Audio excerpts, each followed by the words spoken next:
Welcome back to my channel. আমাদের মাসিরা মাছ ধরছে, তার জন্য আমি এসেছি এখানে। আপনাদেরকে মাছ ধরাও দেখাবো আর রান্নাও দেখাবো, আপনারা পুরো ভিডিওটা দেখবেন।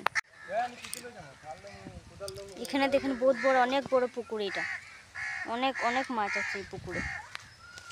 দেখি দেখি, এই দেখেন বন্ধুরা, এখানে কাঁকড়া আছে, অনেক মাছ আছে অনেক। আর ওই দিকে নদী আছে। এখানে বন্ধুরা বৃষ্টিও চলে এসেছে। দেখেন বন্ধুরা ফলি মাছের বাচ্চা, দেখেন কত ছোট, ভাই দুটো পেয়েছে। দেখেন বন্ধুরা এখানে অনেক শোল মাছের পোনায়, দেখেন কি দারুণ লাগছে দেখতে শোল মাছের পোনাগুলো। দেখেন এই দেখেন বন্ধুরা মাছগুলো কি দারুণ লাগছে দেখতে। বন্ধুরা এখানে কলমি শাকও আছে, কয়েকটা কলমি শাকও তুলে নিয়ে যাব। পাথারের একদম টাটকা কলমি শাক, এগুলো খেতে অনেক টেস্টি লাগে। আমাদের এখানে পাথারে অনেক হয়েছে। আজ পাথার থেকে সকাল সকাল গিয়ে তুলে নিয়ে চলে এলাম। এ দেখেন আজ মা এটাকে রান্না করবে, আপনারা পুরো ভিডিওটি দেখবেন। শাকগুলোকে কেটে নেব।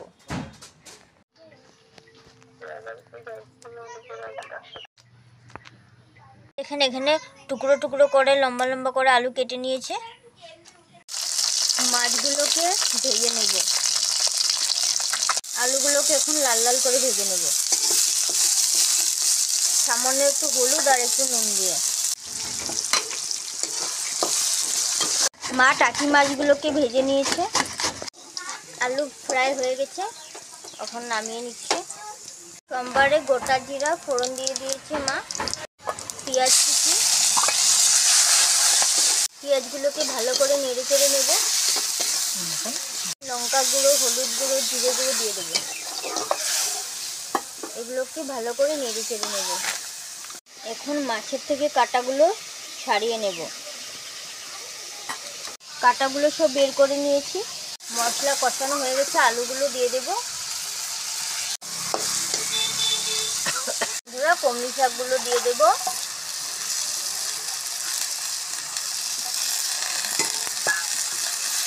ভালো করে কলমি শাকগুলোকে আলুর সাথে মশলার সাথে কষিয়ে নেব।